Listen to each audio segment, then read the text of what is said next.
Good evening, everyone, wherever you are and whoever you are. Mr. Lee, how are you? L, good to have you. Generic LOL 2017, good evening. How are we all? Do you know what? I think this is the first time. Mr. Walker, hello. Rumble and one other joined, whoever the one other is. Hello, Mr. Murphy, Northern Prophet, Rob Watson, hiya mate. I think this is the first time I've done one of these videos where I don't have any paints or any projects next to me.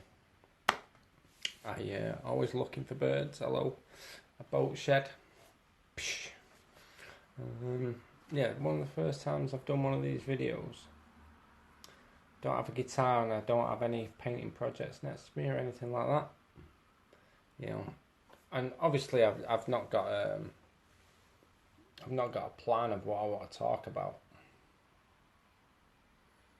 But I did just want to talk. It's been a funny year.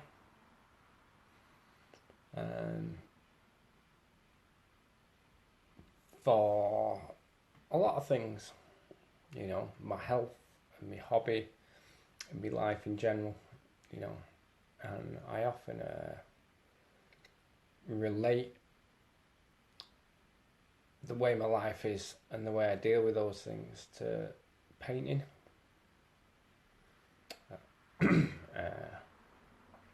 And I find it really, really, really helps me. And my last painting course, there was one little highlight for me. It's like a pun, that, isn't it? In painting circles. Yeah, there's a little highlight for me. Oh, cheers, Lee. No, I'm alright talking about this. I am actually alright talking about it because in many ways, more than teaching people how to paint, there's a massive part of me that really feels I should be helping people better their lives. And I understand helping them getting better at painting is part of doing that, but it's a very small part of doing that, you know. And a lot of people have an opinion on me as a teacher.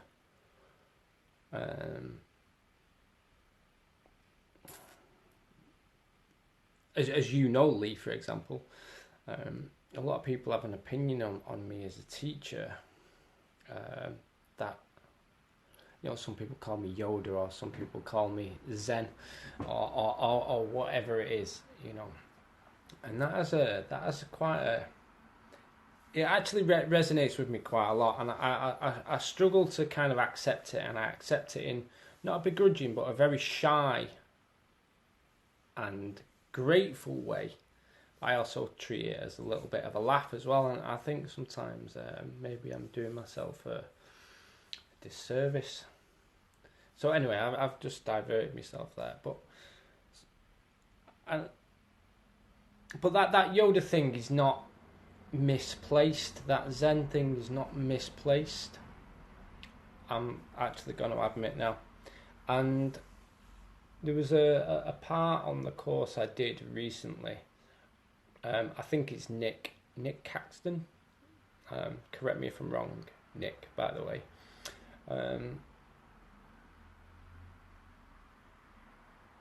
I was mentioning an analogy just to hopefully help him in a little way. That I had this conversation today as well with somebody else. And it's also not about painting being therapeutic. Oh, it's so calming, isn't it? It's not about that. So the analogy, I'll get to the analogy. The analogy is that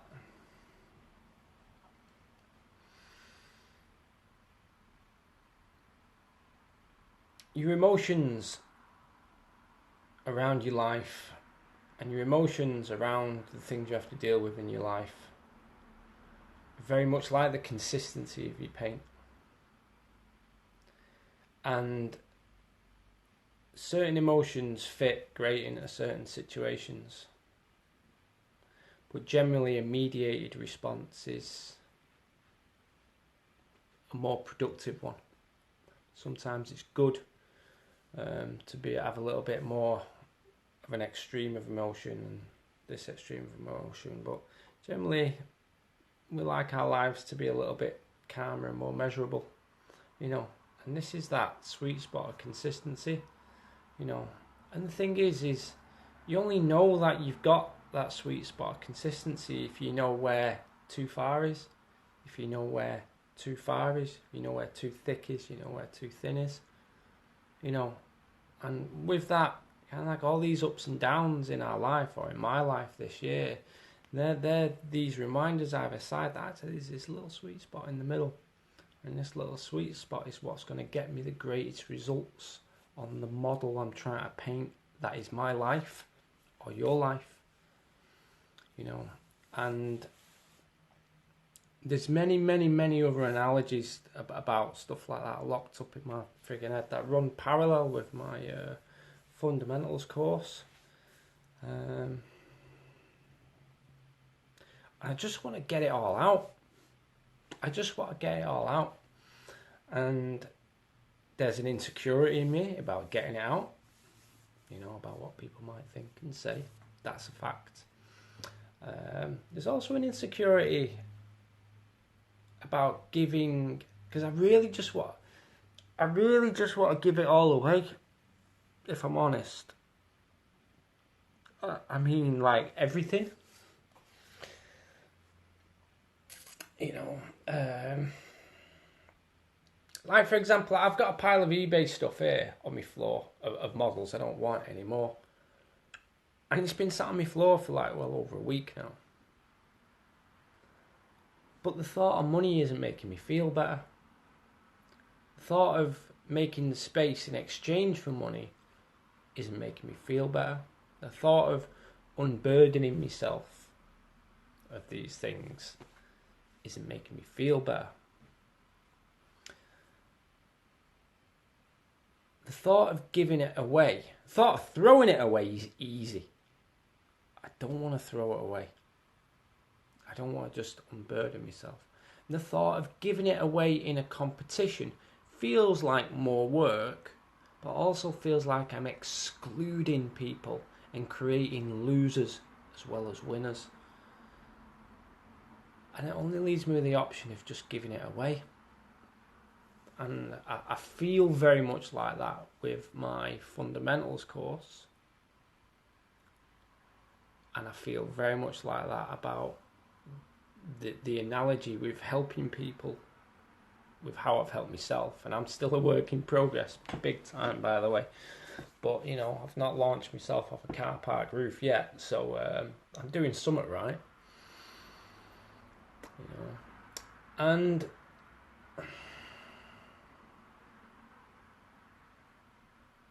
I have two fears.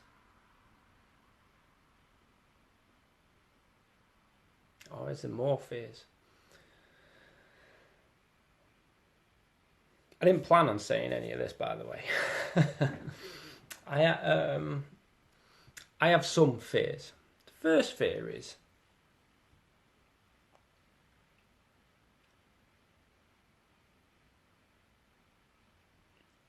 the financial side.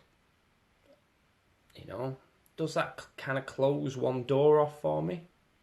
You know, just giving it all away via the medium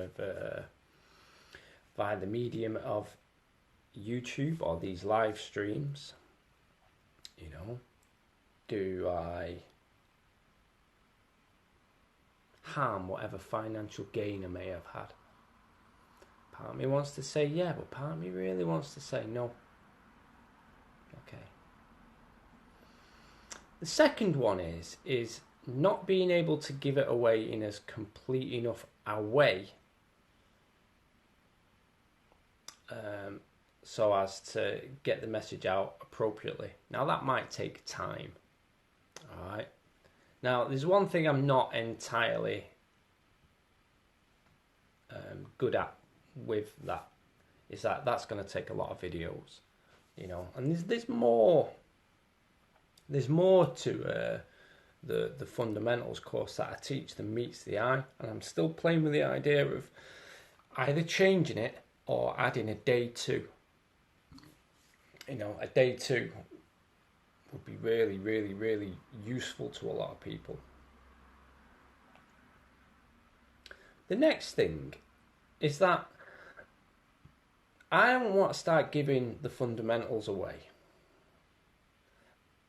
just to have certain people out there that misunderstand it or will misuse it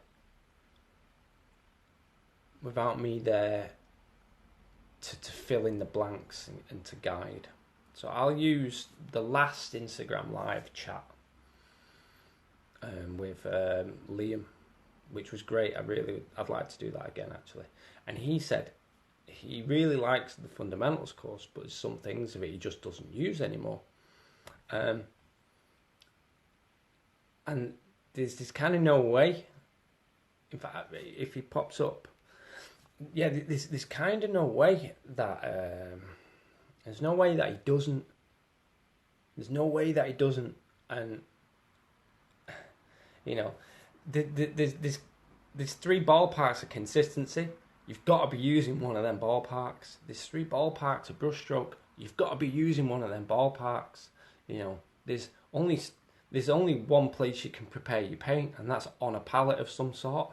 You know, and the palette could be a paint pot lid. Do you know what I mean? Straight out of the pot. You know, it could be a wet palette, dry palette, it could be a thumb, it could be a CD case, it could be whatever. You know, you've got to use a palette. Next thing is you've got to be making choices. You know, you've got to be making choices. Even if not making a choice is your choice, there's still a choice. You know, so you've got to be aware of those choices. You know, you've got to put the paint on the model that requires your desired effect. Stippling on a model will not get you a smooth result. Stippling in a really small resolution might get you a smoother result, but it's still stippling. But, do you see what I mean? So,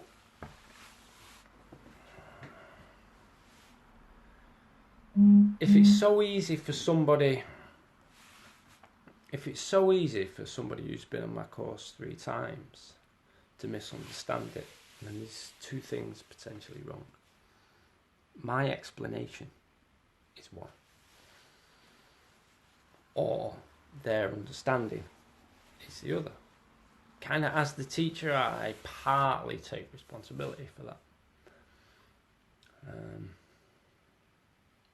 So yeah, there you go.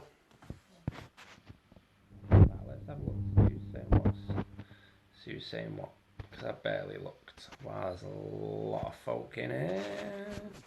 Doo-ba-doo.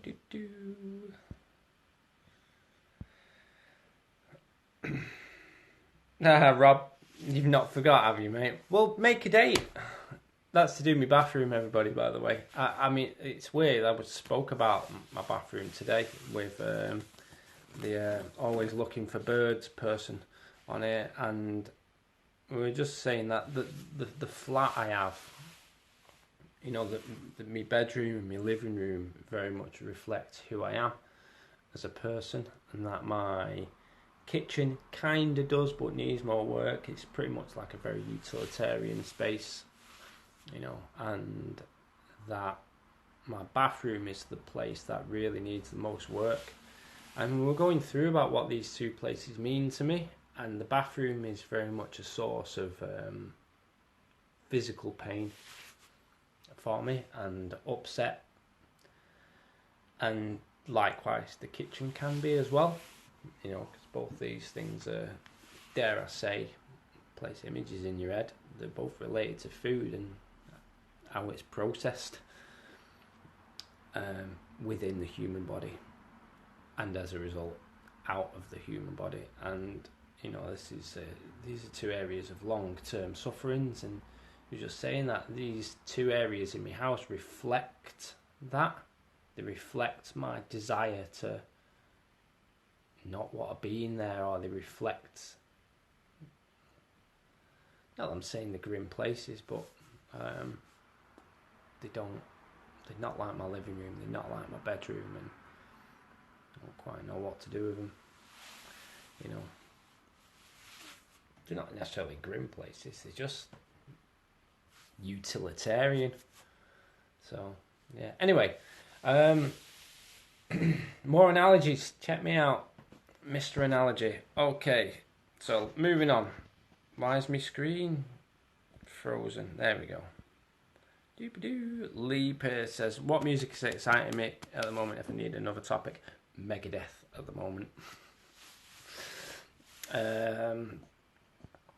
But I don't need another topic. I'm all right bearing my heart to you guys. I don't really mind anymore. You know, we've all got a heart to bear, and it's difficult for a lot of people to do that. So I'm happy to shine that light. I don't mind. I don't care what people. I say I don't care what people. These times I get absolutely fucked off about what people think. You know, but when it comes to sharing any of my illnesses, or any of the struggles I've been through, I don't mind. So, Council of 13, Alex. One thing to bear in mind, mate, painting is something that can help people to escape from their day-to-day and afford them a creative outlet that might not exist anywhere else. Now, that's very interesting. And I've heard that a lot, but I don't necessarily think that escaping from it actually is the right thing to do. I think loving your life as much as you love your paint job is the right thing to do. I have a list of things to do YouTube videos on, but if I'm honest, I'm not too enthusiastic about YouTube videos, and I'm trying hard to do them. And when I do them, it's because I just have this urge to get a message out of me, you know. And if I don't do that, then they kind of feel a little bit stale. But at the same time, I have a duty, do I? I don't know, it's like therapy, this one. I don't know what it's all about. But anyway, right, here's a painting analogy for you. Let's say you think you're really naff at painting, okay? Alright, and what you do is you just dislike your last paint job. Are you more or less likely to develop yourself? Whereas, if you looked at your last paint job and with a little bit of love and go, all right, I really had fun doing that. Instead of going, oh, I'm shit, I hate it. If you look at it, I had fun doing that, but it could be better. Happy but not satisfied.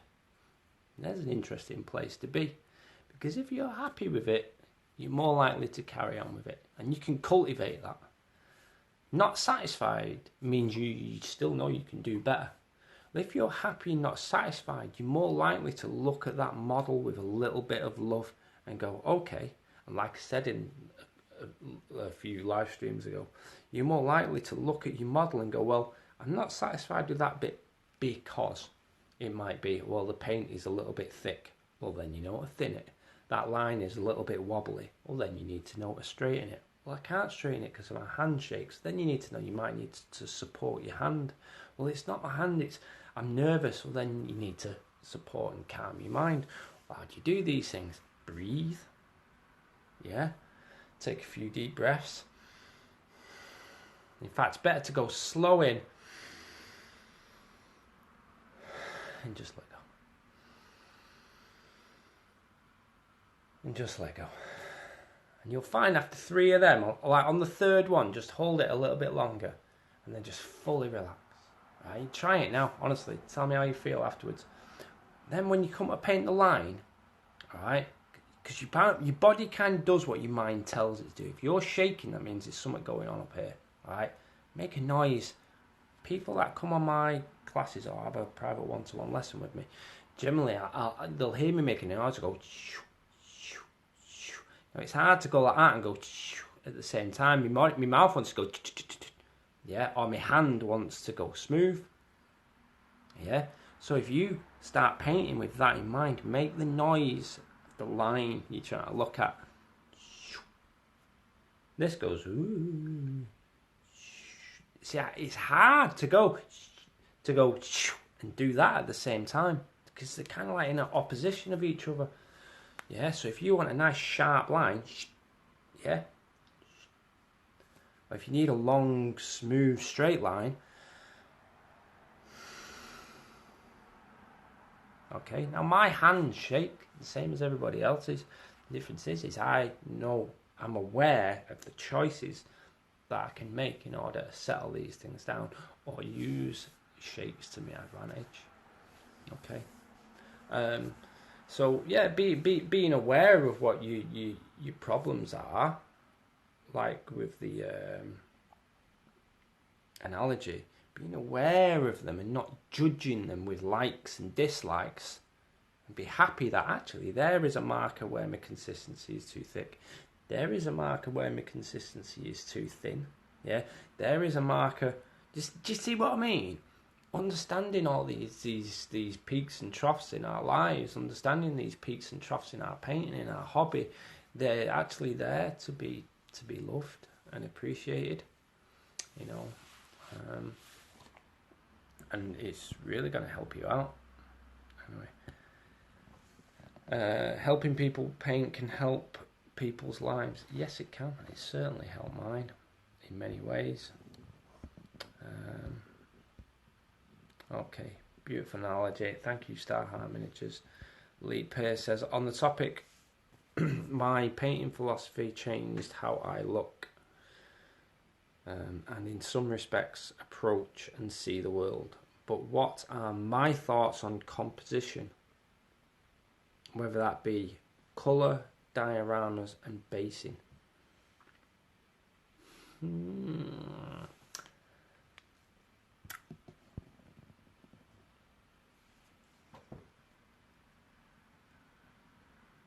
Now I'm going to take a stab in the dark at what you mean. So, whenever you make or create a model, you need to bring the model to life. Okay? In the instance of a creature, the life is behind the eyes. In the instance of some kind of machine, the life is around what it does. You need to bring that to life. You need to bring the eyes to life, or in the case of a tank, you need to bring that tank's use to life.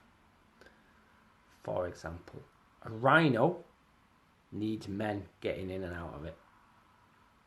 Yeah, that's the Games Workshop Rhino tank, by the way, not the Ace Ventura When Nature Calls.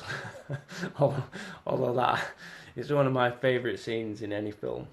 All right. So when you start to think about composing a model and composing the piece, you need to bring the eyes to life. Like my orc, and look at the eyes on my Ragnar model, which at the moment is in the museum at Warmer World, which is very nice, I must admit. Thank you to those guys. So yeah, the next thing, when it comes to colours, too many people start to turn to trying to be original and thinking they must use colour theory in order to get the best paint job. Now, while they think those things might make them happy, I'm not sure if there's any such thing as original outside of the individual way you are guaranteed to use the information you've copied. For example, I'm a Mancunian. I've got a Mancunian accent. There's something like 7 million Mancunians just to the right of me, and to the left of me, behind me, and in front of me. Now, out of those 7 million Mancunians, you could pick my voice out of a crowd of Mancunians. You could pick me out, okay? And all my voice is is a Mancunian accent copied. That's all I've done to create my voice and my accent. Okay? Yeah, it must be original because I've copied. You could take 10 people who copy the same 10 pieces of art and you will get 10 original pieces of copied art. So when it comes to composing colour schemes and things like that, copy.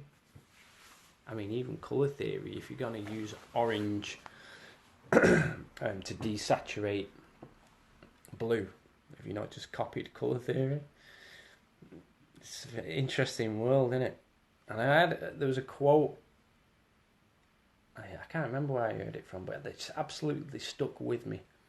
How can you create anything original? How can you create anything original without data to create from? This is very interesting. Again, it's an analogy for life.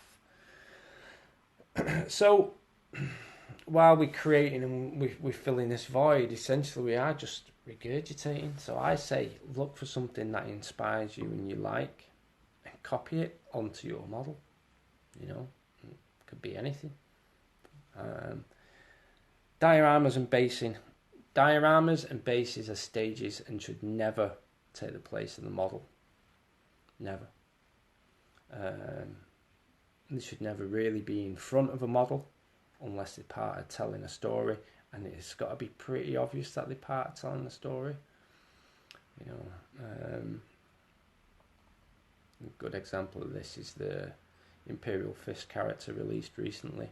The stage is in front of that guy, and the stage is actually the focal point of that model, whether that be because of the way it's painted or because of the way it's posed. But either way, the stage is more that model.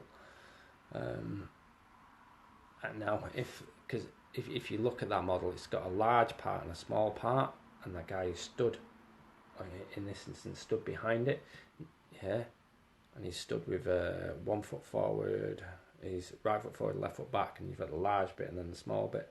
Now, if that was large, small and large, and he actually was turned a little bit, then he would be very much the focal point of that model. Very interesting. So yeah, there you go, Lee. Well, 15 people in. Brilliant. Lee Pierce, just to keep it mini adjacent. Right, okay. Gift giving is good for your soul.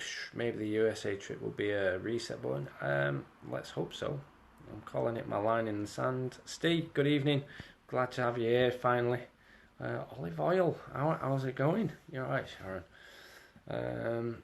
MJG paint stuff. Ari, me lover. How's it going, guys? You alright? Mr. Barbara Robbins, hello. Sorry, I'm just catching up with all the comments, by the way. Ellison's, I find a lot of people get a release from painting, yeah, whereas my mind rethinks about all my troubles. It's okay to rethink about all your troubles, because that's kind of how the mind works. You know, love it a little bit. Here's another analogy from a friend, Christian. If you were to kind of like set yourself aside, like while you're there, you're thinking about all your troubles and what have you, all right? If you were to just set yourself away and you were to look back at yourself, and if the person you were looking at was your dog, what would you do? What would you do? It's like you can't relax.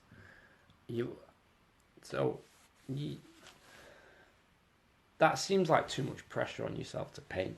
That seems like too much pressure on yourself to solve your troubles. Look at it this way. Any man on this planet, any project, in fact, here's a painting analogy. I was going to give a freaking life analogy. Right. How many of my projects do you think I'm satisfied with?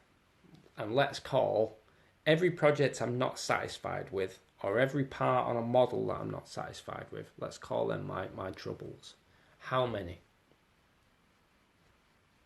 I'm basically asking you, have I ever painted a perfect model in my own opinion? The answer is no. It's like no, a big fat no. Partly that's what drives me on to get better. so I appreciate it. If I thought I painted the perfect model, kind of persons that make me, for starters, right? I mean, I've painted some models that make me enthusiastic about myself. I'm like, yeah, cool, well happy I painted that. But I know there's a lot of things I'm not happy with. Now, if I dwelled on those things I'm not happy with and tried to solve them after the fact, I'm just going to go back and I'm going to mess my model up. Instead, what I do is I apply the things I learned from the past onto the next model. Here's an example. I've got a Stormcast Eternal that I'm painting right now. And I have an old Stormcast Eternal that I painted in a similar way earlier on. So it's the Severin guy. So I sent my Severin picture to Darren Latham a while back saying, oh, can I get your thoughts on this? And he gave me a bunch of feedback. Now, what I never did was I never went back to that model and put his feedback on that model. I didn't do it. But what I have done is applied that feedback to my latest model. And now I've got this fantastic journey. And I haven't risked that other model, which is this one here, by the way. I haven't risked anything about this model. Why? Because I am actually really happy with it. I understand that there's some things that don't suit certain people's tastes, or even my taste. I understand that some things can be better. But this is a great marker as to my journey, and it's a fantastic teaching tool as well. So, let go, man. Just remember that it's part of your learning, isn't it? Part of your learning. So, yeah. Okay. Steve, hot turn of you. I'm trying to enjoy my painting more and be a bit less critical here on painting. Yeah, because to be honest, you'll be surprised to find that when you start to let go a lot more, you will start producing better work. Without a doubt. Without a doubt.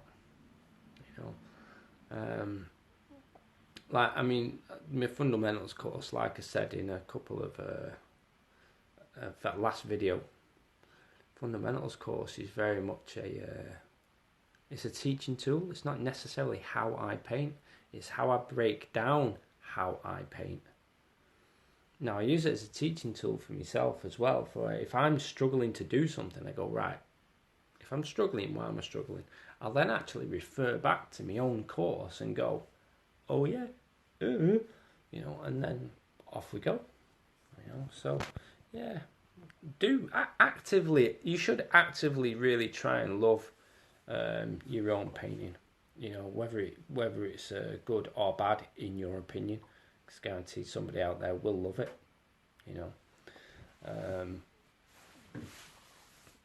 Actively try to love it, because you're more likely to get better at it. Actively, share it with people and actively love feedback on it. After a while that'll start to become habit and you will just start getting better. But if you actively judge and dislike the piece of art you've done, well, you're less likely to do more of it, and you're less likely to get better at it.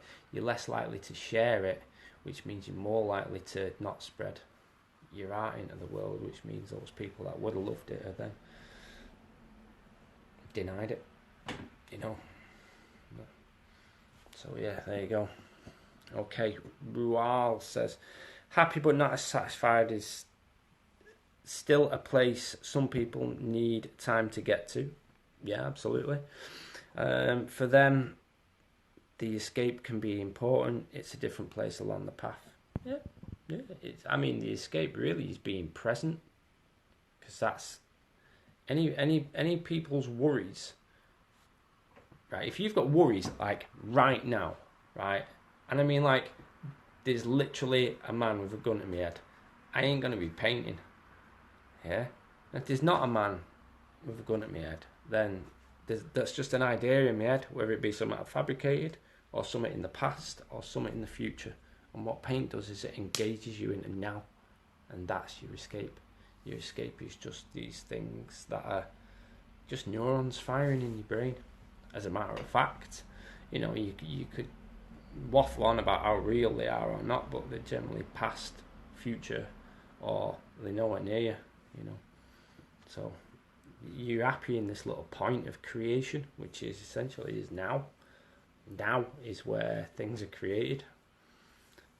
So yeah, enjoy that creation. It's not necessarily escaping. I don't, in fact, think about it, it's not escaping at all, painting.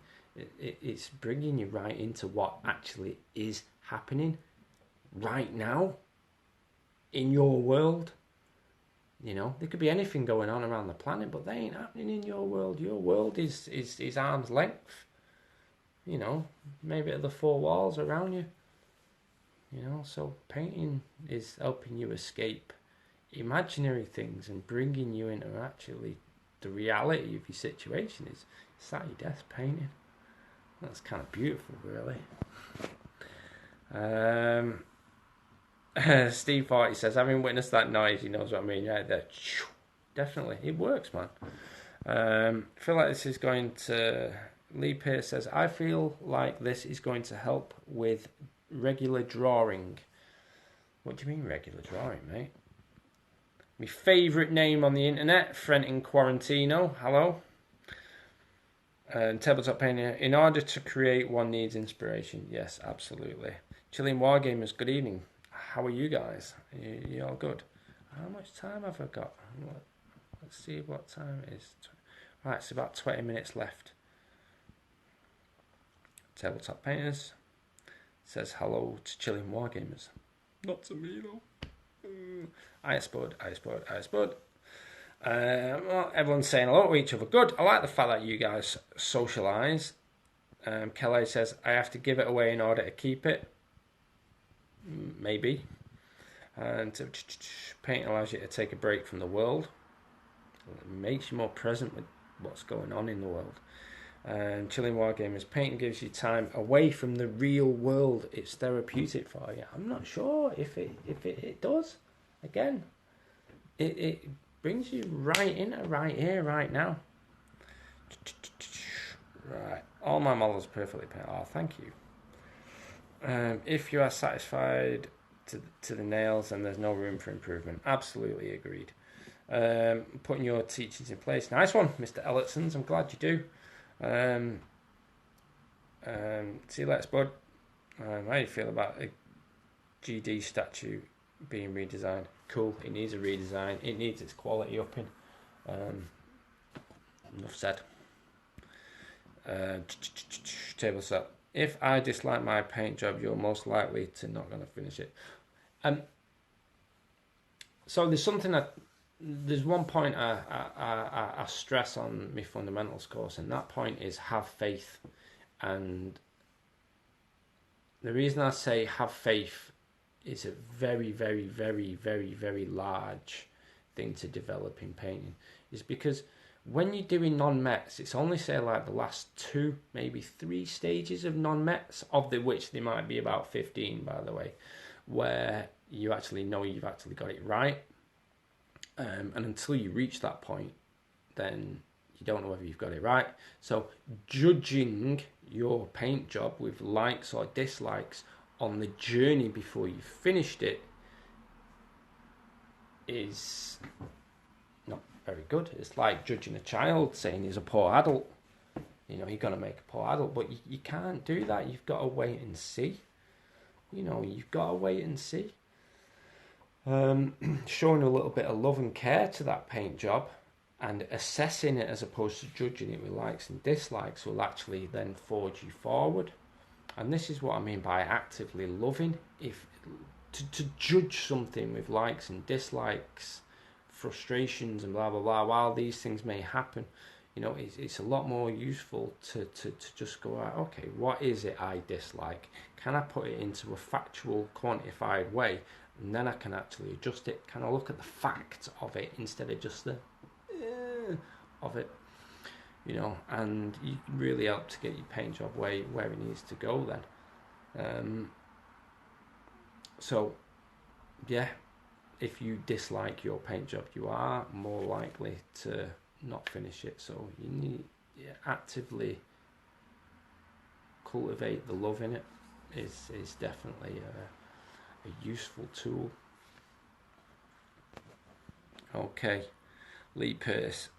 Sounds a lot like painting as many. Well, it is painting is mindfulness. You can't not be focused on what you're doing. You know, if you're about to highlight a marine shoulder pad, you know, you've got to be focused, haven't you? Wow, there we go. Finally, at the end of all the comments. Lee Pace, regular drawing, pencil and paper. That was from your comment earlier on, which I can't remember. Okay, Tabletop Painter says, I realise that the better you get, the longer it takes to paint the piece. You're obviously putting more love and care into it. Excuse me, but it is a challenge for you.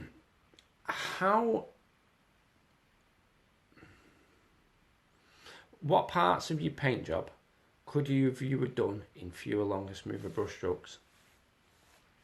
There's something to have a look at while you're painting. If you've done, say, a highlight on, let's say, a Space Marine shoulder pad again, could you have done that in fewer, longer, smoother brush strokes? And then go and have a look at your work. Yeah, and tell me what happens next time we pop in here. Steve, Forte Nocturnus, even. Painting has helped him with depression, so he can't complain. It's interesting, you know. It's perceptions, you know. Painting has caused me some fucking stress. Oh my god. You know. But then again, that's my perception on the situations surrounding this hobby as opposed to the actual hobby itself. Welcome, by the way, to all you newcomers that are joining Merlin's Magic Workshop. Merlin's cool. Whoever Merlin is, if he was real, along with King Arthur, blah blah blah blah blah, that Merlin is just a cool old character, isn't he? I think that was like the first kind of fantasy / historical story that absolutely fascinated me. The story of King Arthur and Merlin. And I absolutely loved Bretonians because of it. You know, I love the Disney movie Sword in the Stone. I love the movie Camelot. Anything to do with the old Knights of the Round Table. There's not enough of that classic fantasy about anymore. Everything's trying too hard, and I mean trying. There's nothing in fantasy at the moment other than Lord of the Rings, and I'm talking just the first 3 Lord of the Rings movies. Everything else is trying to be cool, and it's not the Fonzie. The Fonzie doesn't try to be cool. Lord of the Rings isn't trying to be good, it just is good. You know, the Hobbit movies tried to be better, and in that trying failed. And there's a lot of things like that in this industry here and around, and there's a lot of painters like that, I think, as well. You know, getting some opinions out of me here now, actually. So tell Liam Hearn that there's some opinions flowing. Yeah, everyone's trying to make something better instead of something just great. Yeah, if something's good, like carry on doing it good. I'm not saying carry on doing it the same, but trying to make things better ultimately has a point. And I think with a lot of things, whether it be TV series, movies, models, paint jobs, everyone's trying to do something better and better and better, and it takes away from certain qualities. You know, there's an opinion for you. So there you go. But then again, people have to stay true to themselves, don't they? Do what they think's right. Okay, Council 13 says, I cheat on marine pads, shade the centre rather than highlighting the edge. Guess I'm a bit backwards. Think about what you just said there, mate. Highlighting the edge kind of is shading the centre. So, yeah. But though I know what you mean, by the way. I do know what you mean. Tabletop Painter says, I've heard about counting strokes, but does anybody really do it? I count brush strokes all the time. Not to reduce them, it's just because I just find it easy to go 1, 2, 3, 4, and there you go. But that's something else, I suppose. Just a weird habit. I count my breaths. I count steps I take. I just count. So it's got nothing to do with painting. It's not about counting the amount of brush strokes. It's about economizing your brush strokes, because economy in painting ups your quality, and it reduces the time it takes to actually complete your model. So yeah. Forte Nocturnus says, "Oh hell yes, painting has put me in bad moods when things just don't work, or I just don't work. But it's focused on the painting, not on the random thoughts." Interesting. Frenton Quantino. Has anybody noticed how interesting this light is on Tommy's head?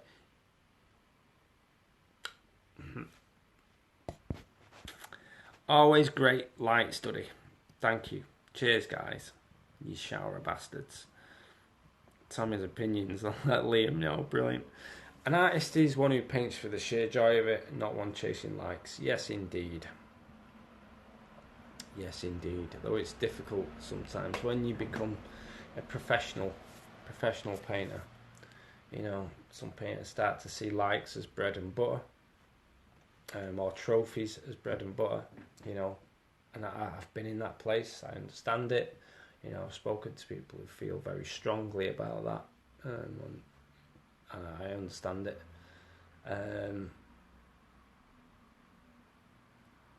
I'd consider myself in the community somewhat of a successful painter, and I've been for almost a decade well known, kind of, maybe, I don't know. And I can say that for the majority of that decade, I have won and entered 0 competitions, so likes and pats on the back and attributes and blah, blah, blah. Definitely are not the ingredient to being a successful painter. I think producing great work and being as helpful as you can in the community, when you're active in the community, is a good thing. And I think that'll stand you in better stead than the amount of trophies you've won, And if anyone says that's not true, then I can't be sat here chatting to 15 people who want to listen to me, but I am, so there you go. Maybe I'm self-conscious now, you shower bastards. So Lee Pearce says, "It's always confused you a bit, but in the limited model and bust world, any thoughts on the seeming trend towards half-nude women and hideous people?" Do you mean there's models of hideous people being made, or there's hideous people erring towards half-nude women? I mean, I don't know. If I was to give my opinion on that, I'd just be making assumptions, and I don't feel comfortable just slinging that out there. Yeah, everyone's trying to make something pretty, and that's pretty much it. Everyone's trying to sell a product. But at the same time, if I was to put myself in the shoes of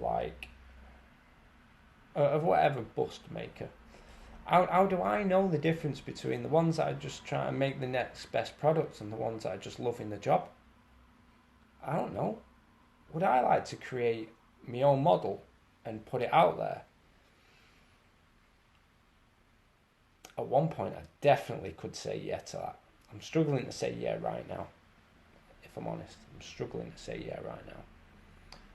But at one point, yeah, absolutely. Do I feel like I'm obliged that I should be doing a lot more with the skills and knowledge I've got? Yeah, but I'm not enthused at the moment, I've got to admit.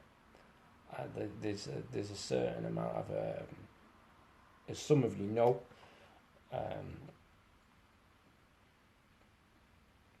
there's a little bit of frustration and sadness in me with the hobby at the moment. which I don't necessarily like putting out there. But again, you know, I share these things because I don't mind people knowing. I don't mind people knowing my truth. I don't mind anymore, you know, because I'm a human being, not just some personality on the internet trying to show his best face. You know, as much as I do try and show my best face because it's a good habit to have.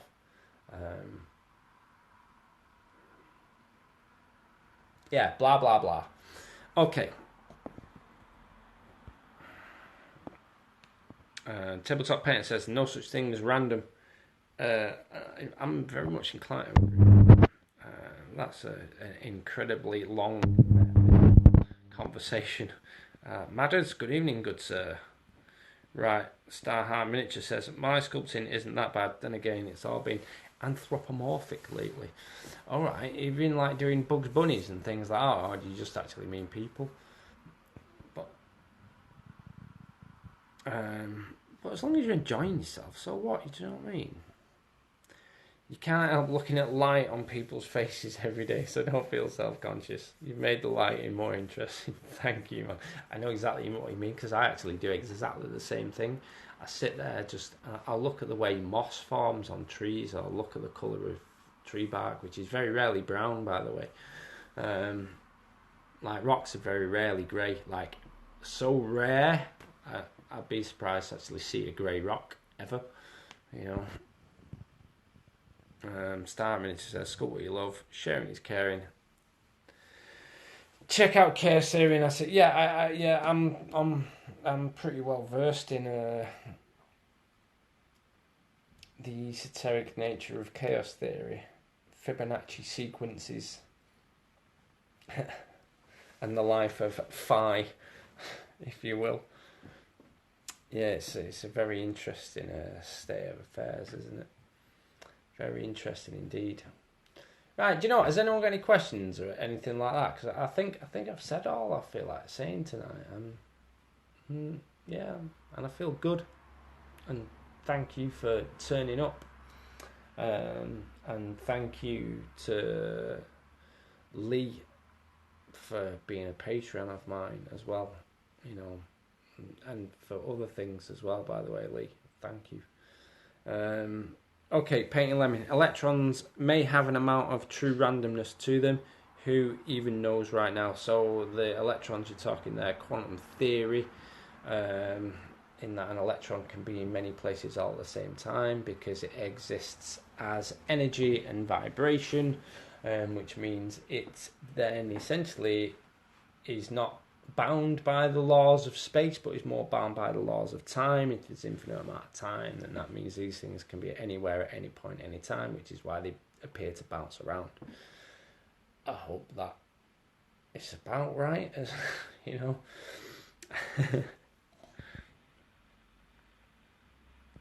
Wow, comments flying in now. LK, when you took MD, you saw the light on the trees.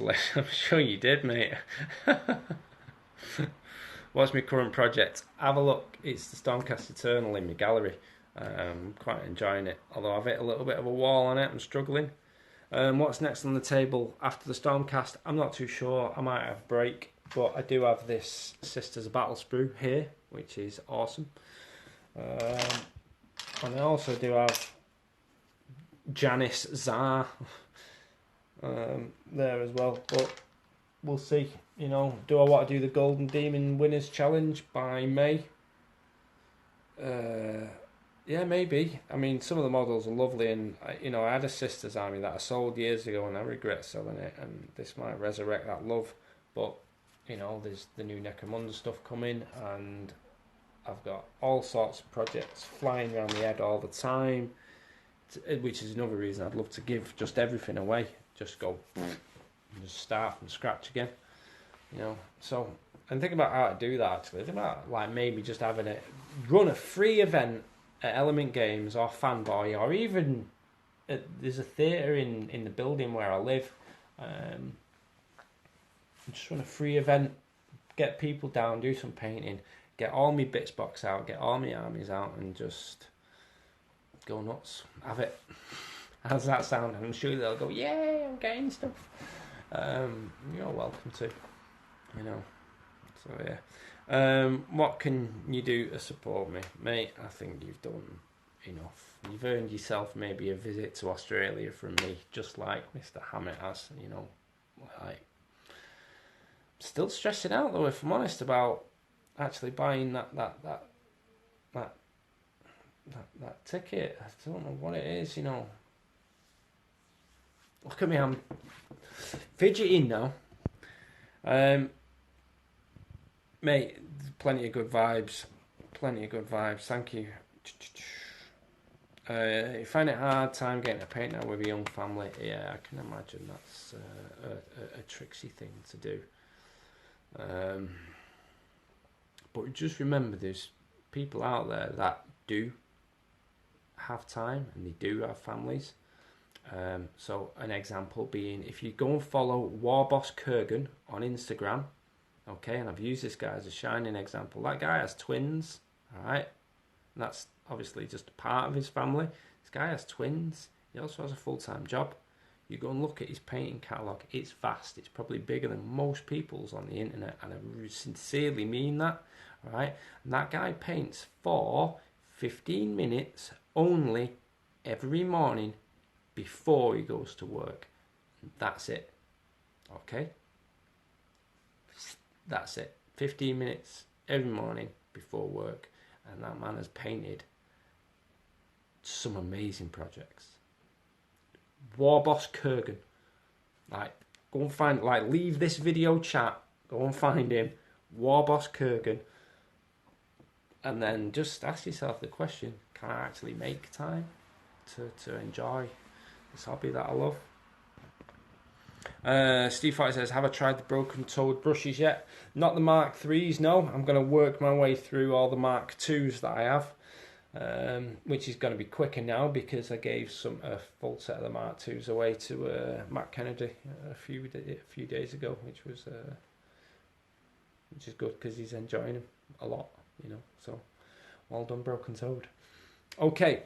Council of 13, Snap, Mordian, I paint on lunchtime to find a way to make progress. Yep, there you go. That's like called making time. For we are creative beings in the image of God. And if one thing God made more of than anything else, it's time. You know, we just have a limited slice of it. But there are some people out there, neuroscientists and quantum physicists, believe it or not, and that believe if you're more in the present moment, you have more time. How weird is that? Which relates back to painting being based on mindfulness, which brings you into the now. Yeah, people who live in the now more actually appear to be younger. There's an interesting thing. Yet people who worry about the past and the future age quicker. Isn't that interesting? So in other words, people that are stressed age quicker, and people that live in the now and make the most of it have more time. Literally. Yay! You know, people that study this phenomenon. Okay.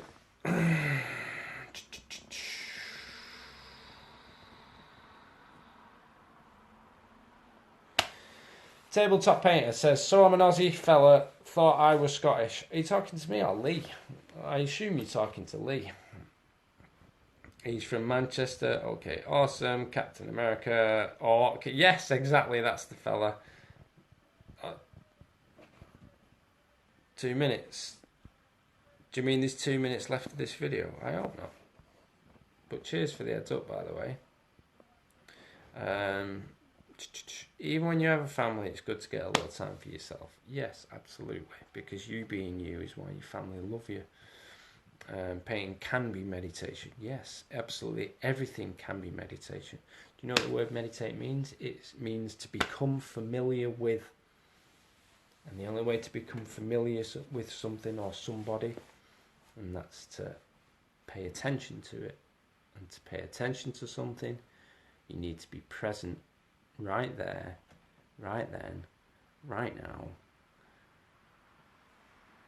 So, there you go. There's 18 seconds remaining. Council of 13 was right. Thank you for listening tonight. Elle, thank you for your majestic, as ever, present, generous now thing. See you later.